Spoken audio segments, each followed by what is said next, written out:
Pada tanggal 14 Agustus 1945, Jepang menyerah tanpa syarat kepada Sekutu. Berita tentang kekalahan tersebut sangat dirahasiakan oleh Jepang. Tetapi, Sultan Syahrir dari golongan muda mendengar kabar ini melalui radio BBC. Ia segera memberitahu berita itu kepada golongan muda.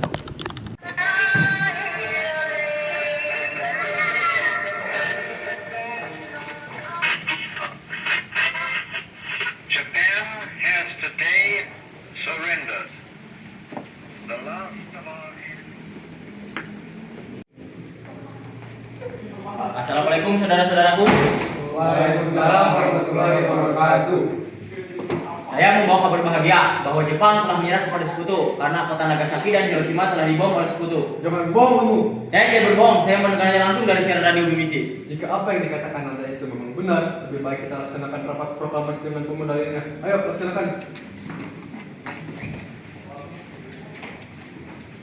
Pada tanggal 15 Agustus 1945, golongan muda yang dipimpin Syahrul Soleh mengadakan rapat di Gedung Mikrobiologi di Jalan Pengangasan Timur, nomor 13, Jakarta.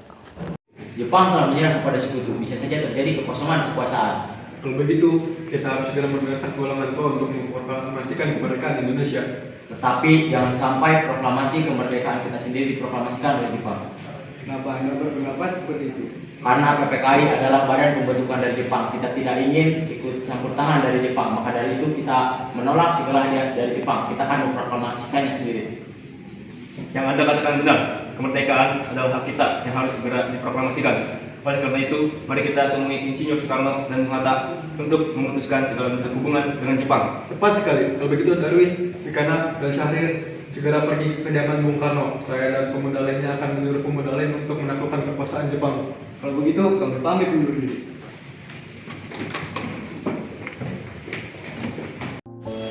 Selanjutnya, Darwis, Sultan Syahrir, dan Wikana tiba di kediaman Soekarno di Jalan Pengangasan Timur nomor 56, Jakarta, dengan maksud menyampaikan hasil-hasil keputusan rapat. Assalamualaikum Bu. Waalaikumsalam, ada apa? Apakah Bung Karno ada? Saya ingin bertemu dengannya. Ada hal penting yang harus kita bicarakan. Ada, mari ikut saya.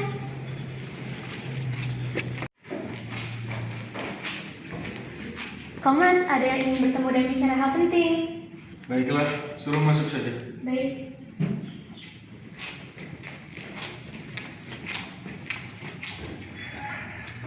Silakan masuk. Kami ingin membicarakan keinginan kami, Bung, tepatnya untuk memproklamasikan kemerdekaan karena Jepang telah kalah. Karena ini kesempatan yang baik untuk kita semua. Dan Bu, kota Hiroshima dan Nagasaki telah dibom dan kalah telak. Kita harus memproklamasikan kemerdekaan kita sendiri.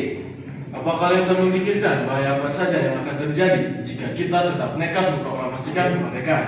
Kita harus memberikan kesan kepada dunia bahwa Indonesia bukan sekedar jajahan dari Jepang. Bapak harus segera memproklamasikan kemerdekaan kita sendiri. Apa kalian tidak terburu-buru? Sedangkan berita Jepang kalah saja masih diragukan. Usulan kami tidak mengadi-ngadi, benar itu adanya. Kita akan bicarakan ini dengan anggota PPKI lainnya untuk membuat keputusan.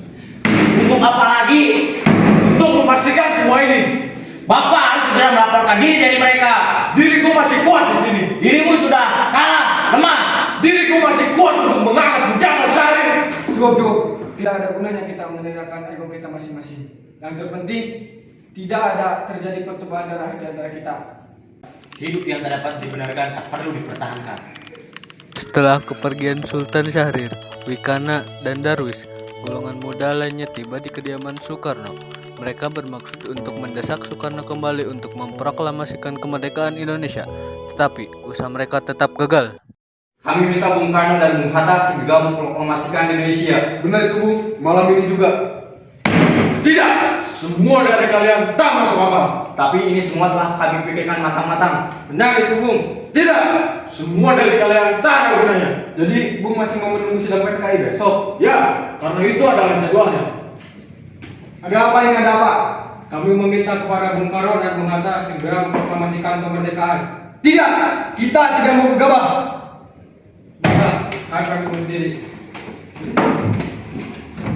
Karena masing-masing mempertahankan pendapatnya, Para golongan muda bergegas untuk meninggalkan kediaman Soekarno. Kemudian para golongan muda segera mengadakan rapat di Jalan Cikini nomor 71 untuk membicarakan masalah ini. Sekarang apa yang harus kita lakukan? Bung Karno dan Bung Hatta tidak menyetujui usulan dari kita. Apalagi mereka akan mempercayai berita ini. Begini saja, saya mengusulkan Bung Karno dan Bung Hatta kita asingkan saja mereka ke Jakarta. Tapi yang saya bingungkan, mau dibawa mana mereka? Bagaimana kalau kita bawa ke Rengas Dengklok di Karawang? Karena di sana dekat dengan pengusahaan peta yang aman terjamin. Benar, saya setuju dengan usulan tersebut. Hasil rapat tersebut, para golongan muda memutuskan untuk mengasingkan Bung Karno dan Bung Hatta ke Rengas Dengklok agar terhindar dari pengaruh Jepang di Jakarta. Ayo ikut kami!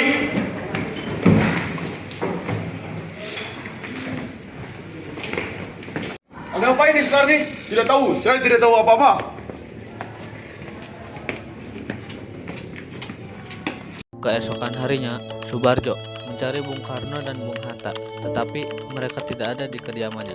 Lalu, Subarjo bertanya kepada Wikana dari golongan muda. Kira-kira di mana Bung Karno dan Bung Hatta? Lebih baik saya tanyakan pada Wikana. Assalamualaikum. Waalaikumsalam. Mana Bung Karno dan Bung Hatta? Saya tidak tahu. Jangan bohong kamu. Rasanya tak mungkin kalian menyembunyikan dua tokoh nasional tersebut. Tidak mungkin bagaimana, kami sudah coba untuk meyakinkan. Tetapi mereka saja yang tidak setuju. Percayalah, pukul 12 jika tidak memproklamasikannya, maka nyawa saya jadi taruhannya. Baiklah, mari kita ke Karawang. Di sisi lain, Sultan Syahrir yang mendengar Bung Karno dan Bung Hatta diasingkan oleh para golongan muda langsung menemui para pemuda karena beranggapan para pemuda tersebut bertindak gegabah. Lalu setelah kalian bertindak gegabah, kalian pikir aku akan menyetujui perbuatan kalian. Kalian boleh menilai aku, Bung Karno dan Bung Hatta, tetapi jika kalian ingin kemerdekaan Indonesia, bawa mereka sekarang juga. Tapi gerakan itu sudah mendapatkan dukungan dari peta, Bung.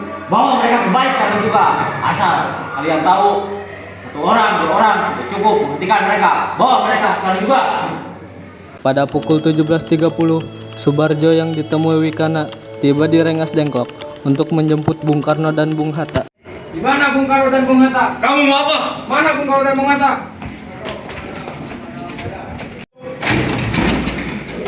Bung Hatta, Subarjo, bagaimana kondisi Jakarta hari ini? tak ada apa-apa di Jakarta. Tidak ada revolusi apapun. Berarti kita menggunakan satu hari dengan sia-sia. Satu hari yang penting, Raja telah menyiarkan bahwa Jepang telah menyerahkan kekuasaan terhadap sekutu. Saya benar itu, Bung. Baiklah, mari kita ke Jakarta sekarang juga. Ayo, segera proklamasikan ke mereka. Setelah sampai di Jakarta dan melakukan perundingan bersama golongan muda dan tua, mereka setuju memakai rumah Laksamana Maeda untuk menyusun teks proklamasi. Sebenarnya saya turut bahagia mendengar kabar ini. Silahkan gunakan apa yang kalian inginkan. Apakah ada kertas dan pena, Samana? Ada. Sebentar, saya ambilkan.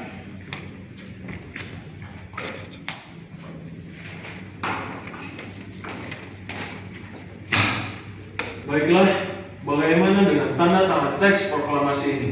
Menurut saya sebaiknya naskah proklamasi tidak ditandatangani oleh PKI karena PKI dibuat oleh Jepang. Kita tidak ingin meminta Jepang untuk memproklamasikan kemerdekaan kita sendiri.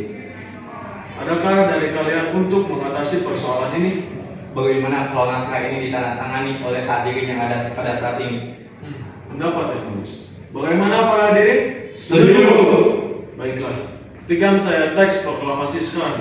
Baik, Bung. Apakah ada mesin ketik di sini? Ada, mari saya antar.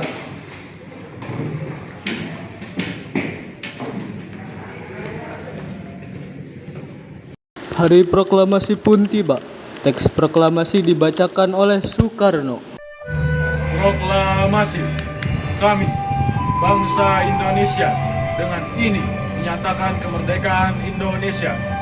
Hal-hal yang mengenai pemindahan kekuasaan dan lain-lain diselenggarakan dengan cara seksama dan dalam tempo yang sesingkat-singkatnya. Jakarta, 17 Agustus 1945. Atas nama bangsa Indonesia, Soekarno-Hatta.